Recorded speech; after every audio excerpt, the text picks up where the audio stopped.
Alright, boys, what is up? It's TrapGoku, YouTube's favorite Super Saiyan, coming at you with another live video review slash thoughts. And not gonna lie, I just finished up playing Cyberpunk 2077. Just dropped about 45 hours on the game, coming out fresh, just got through those end credit scenes, and I wanted to record my fresh thoughts on the game entirely. Like, literally, I just finished the game 5 minutes ago. So without further ado, sit down, unwind, and let's talk about Cyberpunk 2077. Does it deserve all the hate it gets? Is it a good game at its core?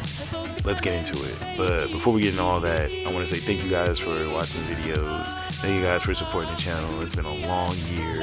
The next year we're coming even stronger, we're coming even harder, more videos and all that. So be sure to rate, comment, subscribe, and share the video with your friends. It really helps my channel grow and increases the content that I can bring to you guys. But let's get into it. Now, the first thing I want to just come right off the bat and say that I think Cyberpunk 2077 is a really good, really well made, and fantastic game for the most part. And I'm not gonna lie, even with all the bugs and glitches, because let's be real, there are a lot of bugs and glitches in this game. It's still a very enjoyable experience, and like I said, I had fun from start to finish playing the game. That's just based from the story, the gameplay, the character interactions, and just the little smaller details that you can find all throughout Night City. So let's get into it. But like I said, let's address the controversy. The game doesn't deserve any of the hate that it's gotten. I know a lot of people feel misled by the game simply due to the fact that CD Projekt Red didn't actually upload any of the base PS4 or PS5 or Xbox One versions of the game. And like I said, I've seen some of the versions of the Xbox One and the base PS4 versions run, and it wasn't very good at launch, not gonna lie. They were getting like 15 frames per second slideshow mode. And even on the PS4 Pro, I did experience a couple crashes and some frame rate dips during the beginning of launch. But since then, there's been a couple of patches to really stabilize the game. And like I said, the game does have glitches, but these glitches are not like to the extreme people make them out to be. Like, yeah, there are some problems. Like, cars will flip. Sometimes you'll see T-poses in models and things like that. But to be honest with you, it's not going to be anything that, you know what I'm saying, is going to just completely wreck your sense of immersion into the game. You know what I'm saying? And to further my point more, there have been a lot of great games that people have, praised and, loved, and have had crazy amounts of technical issues. I mean, look at Skyrim, look at Dishonored, and you'll see that those games while they are really great games, they do have technical issues. So does that mean the game is isn't well made, or needed more time in the oven, or it's just an overall bad game? I mean, it means a plethora of things, but at the end of the day, if a game is good despite any of its outside flaws, the good will always overshine what the bad is. And I feel like that's the case here with Cyberpunk 2077. The good just simply outweighs the bad. From the story, the story is pretty freaking good. You go from being a top dog in whatever field you want, in whatever field you choose at the beginning of the game, because there are 3 major factions that control Night City. You go from being the top dog of your faction to basically being another random run-of-the-mill merc. So that right there kind of gives you a rags to riches type story, and at the same time, it introduces kind of the stakes of a very overarching plot, with the introduction of Johnny Silverhand's data literally being inserted in you so that you can stay alive, but it's slowly destroying your body. So you're kind of looking for a solution to get Johnny Silverhand out of your head and become once again the top dog of Night City. So that right there, and that whole identity and questioning of self that the game asks you, because throughout the game you constantly have conversations with Johnny Silverhand, who is slowly invading your psyche and is slowly starting to kind of take over your body. There are even instances in the game where Johnny has to literally take full control of your body, and you experience the game through Johnny Silverhand's perspective, which adds another layer of immersion, another layer of questioning, because at the end of the day, it's one of those what makes you you type questions. And I love games like that. Although I do admit it could have taken it a little bit farther. Like I said, I feel like Cyberpunk did a great job with it. Now, not trying to spoil the story, but we're going to go into the gameplay. And the gameplay of Cyberpunk 2077, the gameplay loop is honestly really fun, really addictive. So with V, you have different types of missions that are allotted to you. You have your main storyline missions, which you can complete at any time. And you also have your side missions, which can come up random depending on like different decisions you make with NPCs throughout the main missions, or people you happen to meet in your main missions will come back around to give you side quests. There are also fixers who have certain gigs and side missions that you can complete, as well as the police precincts that also offer you and dispatch out to you like assaults and different other missions that go on throughout the city. All in all, I think it's very congruent, and it gives the player a lot of things to do outside of the main story.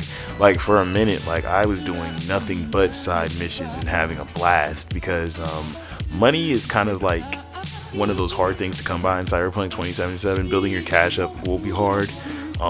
There is a couple money glitches, but if you're trying to do legit gigs and, you know, helping out the police and doing other different things will give you the most amount of money in the game, as well as like trying to, you know, finesse the vendors and, you know what I'm saying, producing your own goods. One thing I will say is become self-sufficient in crafting. And the reason I say this is because in Cyberpunk 2077, you have multiple skill trees that you can level up. That breaks down into 5. You have your strength, your reflexes, your technical ability, your intelligence, and your coolness.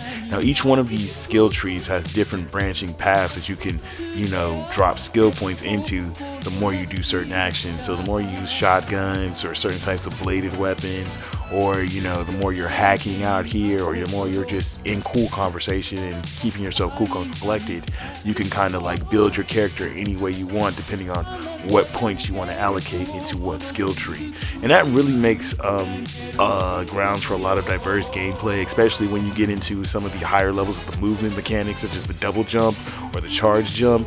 It really does add a layer of combat, and really takes the combat to a next level to make you kind of feel like you're just like this ultimate cybernetic guerrilla destroyer, or like this cool techno ninja. And the game does a good job of making you feel powerful, especially in the end game, where you get legendary and epic smart weapons and different types of weapons at your disposal. It really opens up to a lot of different things. And lastly, I wanted to talk about just the music and the other aesthetics in the game. Night City is a beautiful looking city. Sometimes it kind of doesn't feel as alive as some other cities, but at the same time, this is circumvented due to the inner city. So like I said, Night City is divided pretty much into 2 parts. You have your inner city, where literally all the bullshit goes down, where you'll see a lot of your interactions, a lot of your wars, a lot of your gigs. And then you have kind of like the Badlands. I'm not gonna lie, the Badlands was kind of boring minus Pan Am's story. Man, it just really didn't have anything to do. It's literally just like hours of desert. But like I said, Night City is really the biggest draw. It feels so alive. There's so much stuff to get into. There's trouble around every corner. Every alleyway is begging to be explored, and there's always something new, something great to find. And yeah, also the music in this game is top notch. I don't know who created the soundtrack, but shout out to you, Big Dog. You did a great job. Yeah, but all in all, I think Cyberpunk 2077 is probably I would say it's on one of the better ends of the games that I played this year. I'm not going to say it's the best game in the world, but Cyberpunk 2077 is a very bold and ambitious project that really tries to harness the power of next gen and current gen to give us a very unique experience. The game is heavily immersive, it's heavily fun to play, and to be honest with you, it's literally like a technological version of Skyrim. It's the closest thing I can attribute it to. Maybe not in scope of, you know, size of the map and everything, but in the things that you can do and the level of immersion that the game offers. It's really a great experience that I had to recommend to everybody. And like I said, don't let someone else's personal experience or their hype or their dismay take you away from enjoying something that's really good, or something that you have not experienced and that could be a positive experience for you. Because as much trash as people try to talk about Cyberpunk 2077, the fact still remains that the game has sold over 13 million copies, even with the, you know, returns and the, you know what I'm saying, the refunds that were offered through Sony and various other platforms due to the game's performance issues. So take that in mind and keep that as the biggest factor in your head, okay, when it comes to understanding and thinking about Cyberpunk 2077. Anyway, thank you guys so much for tuning in to another video. This has been TrapGoku, YouTube's favorite Super Saiyan. If you guys want to help your brother out, keep the lights on. Patreon, linked in the description. Link will be in the description box below. And yeah, check out some of my other videos. I have my entire playthrough of Cyberpunk 2077 on my main channel, TrapGoku, as well as on my Twitch channel, TrapGoku Plays. Check all that out. Links will be in the description box below. And yeah, thank you guys so much. I hope you guys have a wonderful day, and peace, man.